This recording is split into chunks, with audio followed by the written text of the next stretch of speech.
This time, we'll send it downstairs to the outdoor stage to hear a lot more about Chapter 7, the namesake of the second race, and the Blue Chip Farms. Dave Brower standing by with a special guest.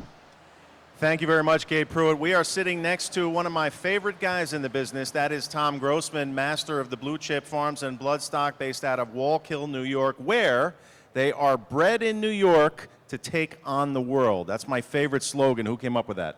I did that one. Actually, Mike Kimmelman Sr. came up with bred in New York to take on the Grand Circuit. But you changed it. You used your editing powers. I love that. Bred in New York to take on the world, and your horses most certainly have over the last several seasons and through your history. Now listen, right off the bat here, you know we got to talk about the sale, so give me your impression from the opening night session on Tuesday. You were probably as surprised and dazzled as most of us were.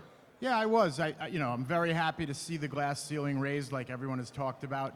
And I thought the middle meat part of the market where the breeders really live or die if you don't hit the lottery ticket was very strong as well. Although I'll say that quietly in there was some nice horses slip through the cracks, while the fireworks were going on as well, I think. You did sell a couple, a colt and a filly by Chapter 7, so I'm going to ask you how you do, but one of them was an RNA. Explain to everybody what that means. Reserve not attained. It's very, very common in the thoroughbreds. We really try hard not to do that on our horses. I generally put a reserve of 50 or 60% of what I think just in case something weird happens. And true to form in this case, we did buy the filly back. It's a long story, but the mare was a very special mare of ours who died having this filly. So we wanted the blood left on the farm, but my first option is always to sell them. That's the business we're in. But we did put a reserve there, and then true to form, I had 4 or 5 calls. Can I get in at that price?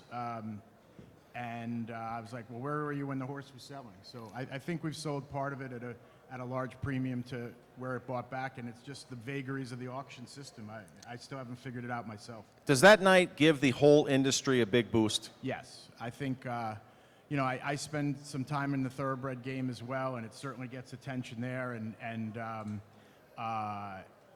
it just raises the ceiling. And, we're all here trying to hit home runs. We all know that one really good horse pays for 8 or 9 mediocre ones in between, and so if the payday's bigger, then the odds are better. Let's talk about your farm here. The leading commercial breeder in all of North America. You got to be proud of a statement like that. Extremely proud. I mean, we've been very lucky on the stallion side to be able to say that, and Bettor's Delight is the gift that keeps giving. As we've said, he's 22 years old now, and still he's like the mailman. He delivers every day. We call them the Blue Chip 9. You stand 9 stallions. That's a pretty good slogan too. Yeah, we spend some time on the advertising. Like Henry Ford said, I know half of my advertising is very effective. I just don't know which half. You've been around since 1969, Blue Chip Farm, so that's quite a lot of history. Yeah, 50th anniversary is exciting for us. We have 5, 6, 7 employees with 25, 30 years of tenure. Everyone knows Jean Brown. She's been there basically the whole time. And we have children of employees that have grown up on the farm, working on the farm now, and it's really a community more than a business. It is. You've got not just Bettor's Delight, but a couple of other really good top sires. Chapter 7, Credit Winner, Roll with Joe, Shadow Play, and American Ideal. American Ideal, again, is just very, very, very steady horse. Certainly has proved he can produce Grand Circuit type horses, and does it every year. And we've been lucky to work with Brittany Farms on that, which certainly is a big help. It wasn't that long ago that Blue Chip made a strong commitment to up its breeding game in coincidence with the alternative gaming in New York, and I think it's really paid off for you. Yeah, that was, at the time, a very calculated bet, way back to when we were negotiating with the employees to get VLTs in New York. And we rolled the dice and invested heavily in stallions and mares in advance of that, and the politicians have been true to their word, and it's been good for us. Overall, it's been a lot of fun to watch the New York program develop into what it's become here. That was a heck of a night on finals night at Batavia.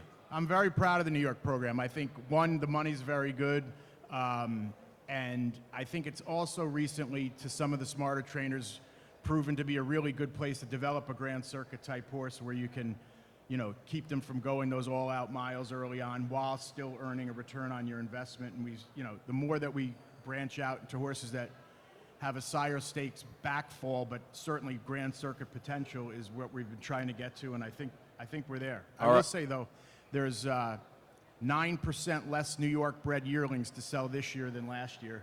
Same money, so you don't have to be a math whiz to figure it out. All right, we've got about 10 seconds. What does the future of Blue Chip hold for you? I think more of the same. We were steadily investing in fillies.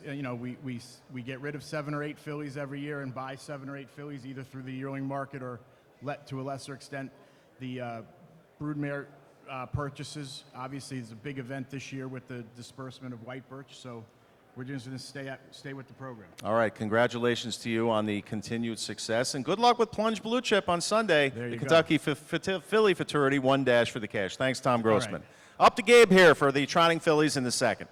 Thanks a lot, David.